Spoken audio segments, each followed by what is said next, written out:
Before we get into yet another 2026 NFL mock draft, if you want more NFL draft videos, even with the draft being almost an entire year away, show it by liking today's video for me. Please and thank you right now. Coming up next, we will break down ESPN's 2026 way too early NFL mock draft. Of note, it's based on the ESPN betting order, so don't blame me for teams drafting too early. No Arch Manning in this one, with the expectation from ESPN in this mock draft that he goes back to Texas for one of his actually multiple years of eligibility remaining. There is a trade as well. Yeah, we're getting everything on this. We're getting 2026 mock draft with trades. We're cooking with gas now, baby. The Browns jump up from 3 to 1 in exchange for the number 3 pick this year and their first round pick next year. So they do still have an additional top 5 pick as a result of that Travis Hunter trade down. At number 1 is Cade Klubnik, the quarterback out of Clemson. Very, I'd say, fascinating to see. Dane puts Arch Manning number 1 overall, doesn't put Klubnik in the first round of his mock draft. ESPN doesn't put Arch in it, puts Cade Klubnik at number 1. Somewhere in the middle is probably the more likely outcome, but I do think Klubnik should be in round 1 mock drafts. For a former high-touted recruit at Clemson, I think he is actually being a little bit overlooked. He played very well down the stretch last season. Kadyn Proctor out of Alabama is the number 2 pick here. Super young, super talented, needs to be more consistent, battled some injuries last year. I guess in this scenario, he's playing right tackle for the Giants since Andrew Thomas is plugged in. Peter Woods, who I think is really good and should be in the top 10 consideration of who's the best player in the 2026 class, which isn't really clear. I think Woods should have that conversation. Kind of ends up being maybe a bit repetitive with Jeffrey Simmons, but long-term, future uncertain. There's your replacement, I suppose. LaNorris Sellers, who does kind of remind me of a little bit more polished Anthony Richardson, which, hey, that's actually a really intriguing player.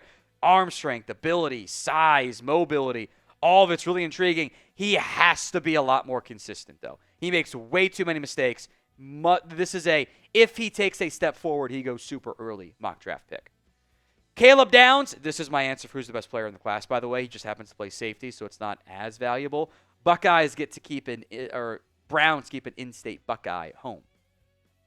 Under the radar name, Isaiah World, much as under the radar when you're in top 10 of a mock draft can be, I guess. Haven't seen him in all of them. Nevada transfer, played very well. Oregon beat out a bunch of other big-name programs to acquire him via the transfer portal. I think it's a little early to put him in here, but I think that the buzz around him is very real. Another trade, Carolina moving down with the Los Angeles Rams. They jumped the Saints, Colts, and Patriots. Panthers move down. Rams come up. Panthers get a 1, a 2, a 3, and give up a 4 in the process as well per that ESPN trade. The Rams get their next QB, Garrett Nussmeier, out of LSU. I think the talent is there. The biggest thing for me is there's 15% too much of, I'll call it bad Tony Romo elements to his game. We're there's some really nice plays, there's some good out-of-structure stuff, and there's moments where just you looked at him the entire time and you still threw it. Type of plays on his film. Drew Aller out of Penn State, number 8 here, so I guess they're done on Tyler Shuck. Powerful arm, great size, more accurate this year. If those trends continue, that's a good sign. I'm glad I went back to school because I think he needs it. He is still an unfinished product. I need to see, this goes for James Franklin too, I need to see this team and this quarterback make the big plays in the big moments. It hasn't always been Aller's game, and that matters for me and for quarterbacks. A lot of options for QB1 the 2026 NFL Draft. Who will it be? Let me know in the comments section of today's show. Clemson's got some dudes, but they got 3 top 10 picks here. Doesn't happen very often. TJ Parker, the edge rusher. I love his game. 11 sacks last year. I think he's going to end up being a fringe top 10 pick. Same with Keldrick Falk. Very different play styles. Falk is 6'6". He's got some inside-outside flexibility, which actually probably does fit pretty well with what the Patriots are searching for at number 10. The Panthers at 11 take one of my favorite players, Anthony Hill out of Texas. He's probably an off-ball linebacker with the best versions of DeMarvion Overshown and probably not quite as much Micah Parsons to his game, which isn't a bad thing, but he's sideline-to-sideline speed, coverage, run stopping, you name it. By the way, this pick with the Rams moved up with He's actually from the Falcons originally as part of the James Pierce trade. Spencer Fano out of Utah.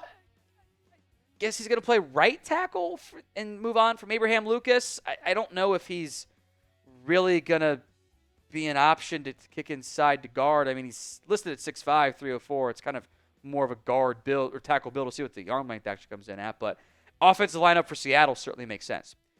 The wide receiver class for 2026 doesn't seem that great.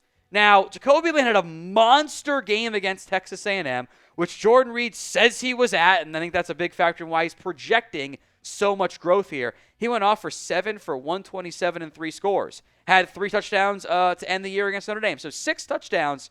In fact, all 7 of his touchdowns this year came in the final 3 games of the season. He had 12 total. You just need to see more pure receiver stuff, but we know it's a need for the Cowboys. Same with corner and Miami. Jermond McCoy out of Tennessee. I think he's got a chance to be CB1. He's a very, very talented player. Fills a need, is worthy of round 1 conversation. It's a logical 2026 mock draft pick. NFL rookie jerseys are available over at chatsports.com/NFL jersey. It's, of course, for the 2025 class. Link will be in the comments section and the description of today's show. It's chatsports.com/NFL jersey. Pick up a link over there. It does sort by most popular, so you'll see a bunch of Shadurs. You can also filter by team or search for a player. They've got you covered, though, for all the new draft picks. Chatsports.com/NFL jersey.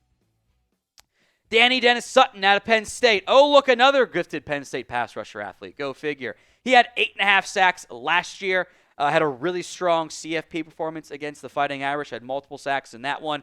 Would not be surprised if he goes in round 1. I think the Steelers taking another defensive tackle and LT Overton is probably a little bit rich. Since they just took one with Derek Harmon. But I do think that the player has a lot of fans in the NFL and could easily go in round 1. I love the fit of Jeremiah Love out of Notre Dame to the Chicago Bears. This is one of the most explosive players in college football. Has to stay healthy. That is a real issue and was an issue for him last year. But when he's on the field, he is a game-breaking threat. Penn State cornerback A.J. Harris here to the Minnesota Vikings. I think ball production is the main thing that's lacking right now, but does fill a need. Same with the Broncos going receiver, Carnell Tate. Oh, look, another one. He was the Buckeyes' wide receiver 3 this year. He will be their wide receiver 2 because Jeremiah Smith's only a true sophomore. But he could, depending on how the quarterback play is, chance to push for 1,000 yards this upcoming season. It's not a way to really mock draft with at least one Georgia defender, is it? A lot of guys left. C.J. Allen is back, however. Some of the pass coverage stuff, I think there are some question marks about there. Did have an interception, only 4 pass breakups.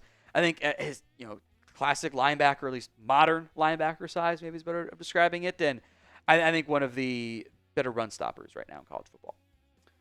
We will have even more NFL YouTube videos for you right here on the channel. First filmed, of course, on the Chat Sports YouTube channel, then post later on our draft channel. Whichever one you're watching on, hit that sub button right now. Francis Mauigoa, the offensive tackle out of Miami. His brother, a draft pick by the Jets this past year. This is if he takes that step forward, he's going to potentially be a first-round pick. Plus we know Houston needs the help there. Jordan is going all in on just the gamble upside at wide receiver for the mock drafts. Nick Anderson didn't play last year. One game, I should say, with no real production. Quad injury, transfers to LSU. Did have 10 touchdowns back in 2023 as a true freshman for Oklahoma. So this is a big projection upside pick. I also don't know if the Chargers will draft another wide receiver, but hey, who's to say? It's really anything's possible. Offensive line, Caleb Lomu out of Utah. I do question if you could have 2 Utah tackles taken in round 1, but there's definitely plenty of NFL buzz around him, around both guys, frankly. The other Colorado quarter, DJ McKinney out of Colorado to the Green Bay Packers here. 10 pass breakups, 3 interceptions. Life's going to look a lot different for him, though, this year. A lot different coming up for McKinney, but does fill a need. Caleb Banks, Bengals go back to the defensive tackle spot, listed at 6'6", 325. And the traits are really impressive for someone of that frame. He's probably not quite as big, but still. Just needs to develop some more consistency as a pass rusher. DJU's younger brother, Mateo Uyunglele, not little brother because he's big, he's 6'5", 270, by the way. This is a strong fit for what Dan Quinn likes on defense. 10.5 sacks last year, was a sophomore, now going to be a draft-eligible junior. Of the non-QBs, so can't say Arch, who is your favorite non-quarterback prospect in the 2026 NFL Draft? Let me know in the comments of today's show. Niners take A.J. Terrell's younger and smaller brother this time. Little brother checks out this time around. Avion Terrell out of Clemson. 11 pass breakups were actually top 15 in the FBS last season. And I think, again, there's a lot of talent on this Clemson team. All these guys could have some pretty big showings this season. A late transfer from Stanford to Texas Tech after the head coach got fired at Stanford. David Bailey. The Bills did just draft Landon Jackson, so I don't know if they need another edge. I think he could be primed for a big-time season, though, transferring to Texas Tech.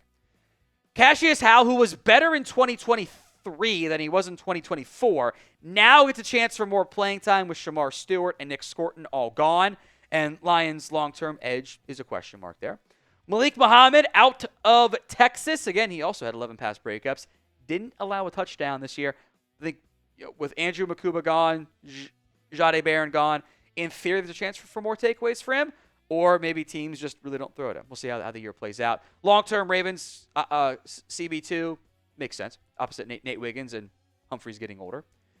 Eagles, Eli Stowers out of Vanderbilt. This is a former quarterback, by the way. Began his career at Texas A&M. This would be an off-type pick for Howie. They don't normally invest round one picks at tight end, but he was, like, by far the best player on Vanderbilt's roster last year.